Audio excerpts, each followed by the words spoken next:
नमस्कार। सब राम भक्तों को राम राम। आज उत्तरकांड में भगवान शिव पार्वती के प्रश्नों का उत्तर देते हुए कहते हैं, अब सो कथा सुनहु जेहि हेतु गयउ काग पहि खग कुल केतु। शिव कहते हैं पार्वती से कि अब वो कथा सुनो जिसके लिए गरुड़ काकभुशुंडी जी के पास गए। आगे कहते हैं, जब रघुनाथ कीन्हि रन क्रीड़ा समुझत चरित होते मोहे ब्रीड़ा इंद्रजीत कर आप बंधायो तब नारद मुनि गरुड़ पठायो। कहते हैं कि जब भगवान राम अपने रण क्रीड़ा कर रहे थे मेघनाथ के साथ लड़ते समय, तो उन्होंने मेघनाथ के नागपाश में अपने आप को बंधवा लिया। और शिव कहते हैं कि उनका ये चरित्र देख के शिव को भी बड़ी परेशानी हुई, बड़ी लज्जा हुई कि ये कैसे भगवान। और इसको देख के महर्षि नारद ने गरुड़ को भगवान के बंधन काटने के लिए उनके पास भेजा।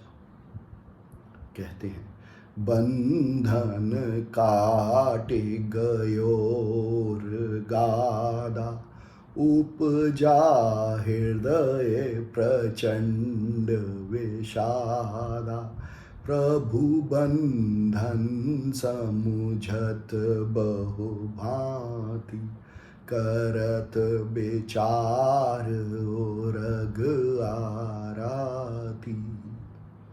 कहते हैं कि गरुड़ जी ने भगवान राम के बंधनों को तो काट दिया, पर उनके हृदय में बहुत ही प्रचंड विषाद और भ्रम उत्पन्न हुआ कि ये कैसे भगवान जो कि बंधन में बंध गए मेघनाद के।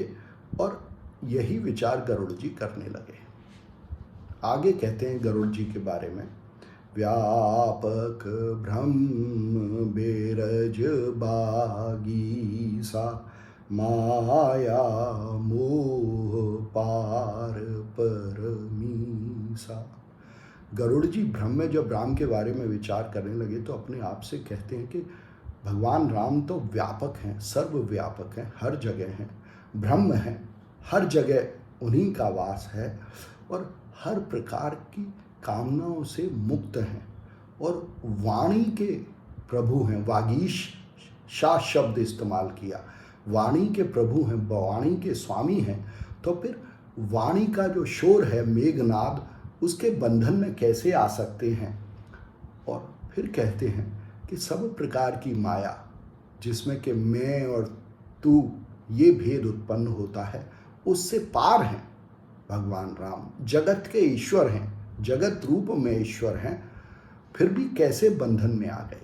मेघनाद के शोर के, अपने शोर के बंधन में कैसे आ गए भगवान।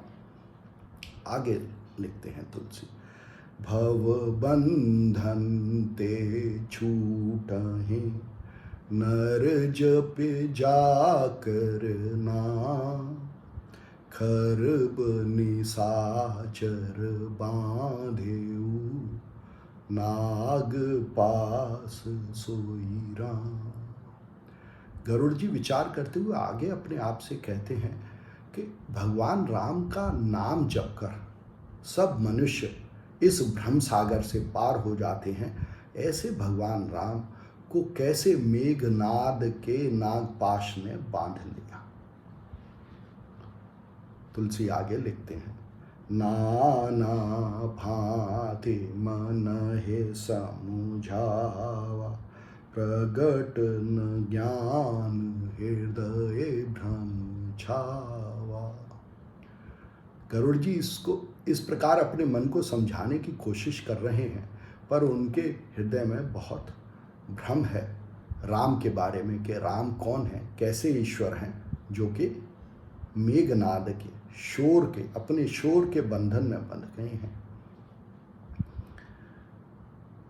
आगे लिखते हैं तुलसी, व्याकुल गयउ देव ऋषि पाहि, कहे सी जो संशय निज मन माहि, सुनि नारद ही लागी अति दाया, सुनु खग प्रबल राम के माया।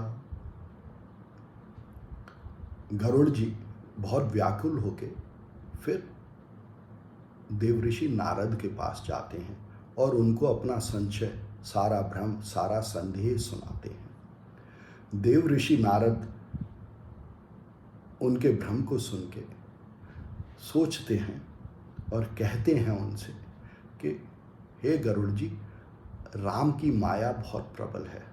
अब राम की माया क्या है? जो मैं और तुम का भेद उत्पन्न करती है, वो बहुत प्रबल है।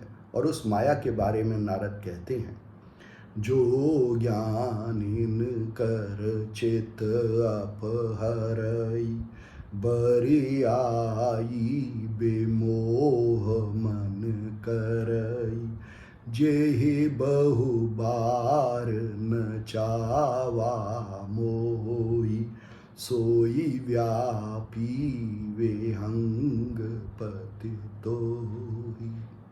नारद जी जो भक्ति मार्ग के आचार्य हैं, वो गरुड़ जी से कहते हैं कि ये जो माया है, जो मैं और तू का भेद उत्पन्न करती है, ये सारे ज्ञानियों को भी मोहित कर देती है, उनकी भी बुद्धि को, उनके चित्त को अपहर कर लेती है, उसको बुद्धि को ज्ञान से भटका देती है। और फिर कहते हैं कि इसी माया ने मेरे को, नारद जी कह रहे हैं, मेरे को भी बहुत बार नचाया है, और वही माया आपको भी लगी है गरुड़ जी, आप भी उसी माया के वश भ्रम में पड़ गए हैं।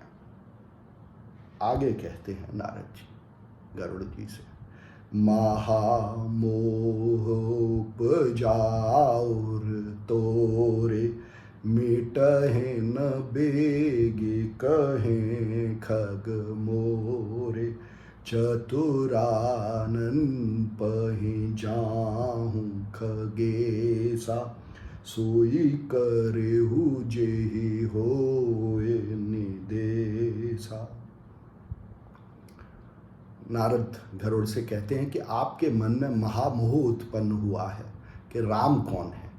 ये मोह के समान है, यही भ्रम है सारे विश्व में कि राम कौन है और मैं कौन हूँ और ये विश्व कौन है। और फिर नारद कहते हैं कि ये मेरे कहने से आपका ये भ्रम नहीं मिटेगा, मैं भक्ति जानता हूँ, मैं आपके इस भ्रम को दूर नहीं कर सकता हूँ। आपको इस भ्रम को दूर करने के लिए जो चतुर हैं, चतुरानन शब्द ब्रह्मा के लिए इस्तेमाल किया, जो चतुर हैं, बुद्धि हैं, ब्रह्मा हैं, उनके पास आप जाओ, वो जो आपको बताएं उससे ही आपका भ्रम मिटेगा।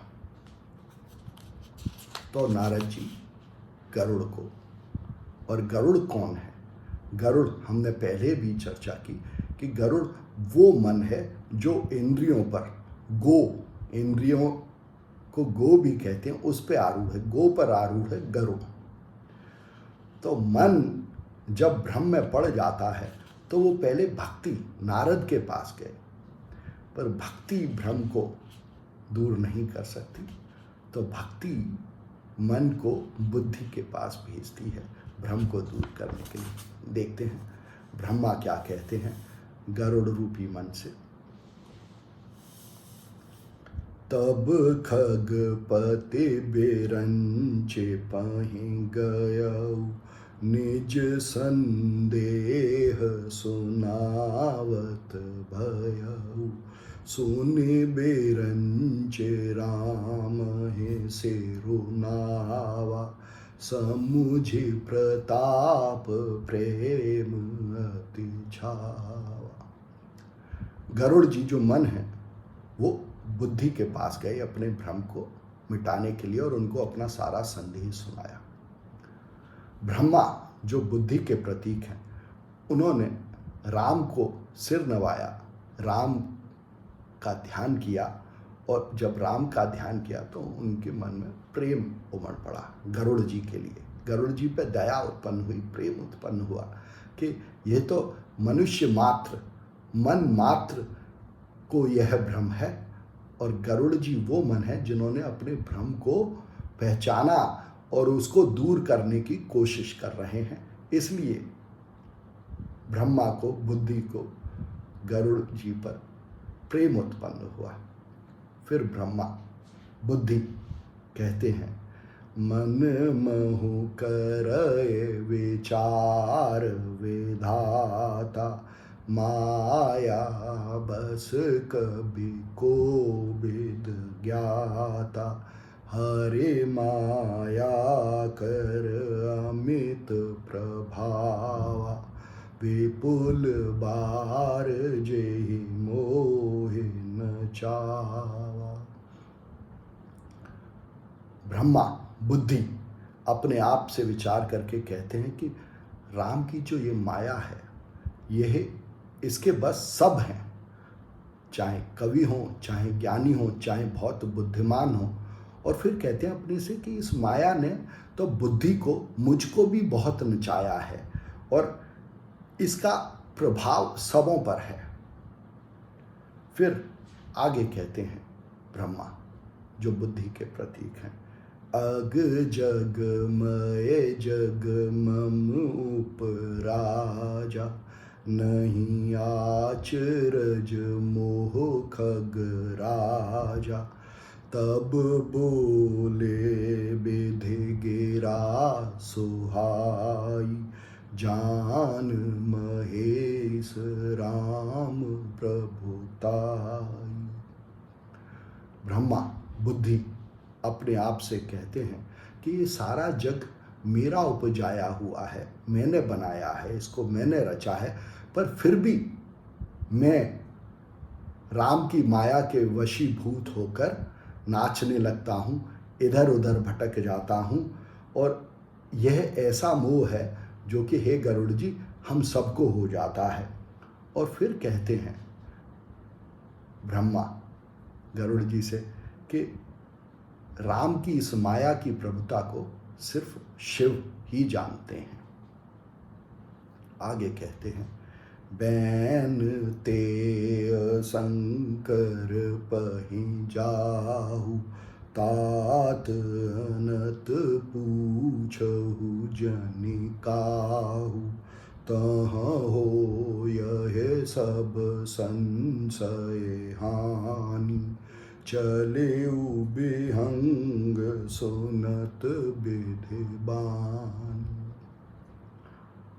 तो ब्रह्मा गरुड़ से, मन से कहते हैं कि आप शंकर के पास जाओ, शिव के पास जाओ, और किसी से मत पूछना। मन को साफ साफ हिदायत दे रहे हैं ब्रह्मा जो बुद्धि हैं कि किसी और से न पूछें। शिव से जो अहंकार का प्रतीक है, विश्वास का प्रतीक है, उन्हीं के पास जाएं, उन्हीं से पूछें, और उनसे जब पूछेंगे तब ही गरुड़ जी का ये जो भ्रम है राम के बारे में, अपने बारे में, इस विश्व के बारे में, वो मिटेगा। और यह सुन के बुद्धि की बात सुन के मन रूपी गरुड़ शिव के पास जाते हैं। शिव उनको क्या समझाते हैं, यह अगले अंक में। नमस्कार।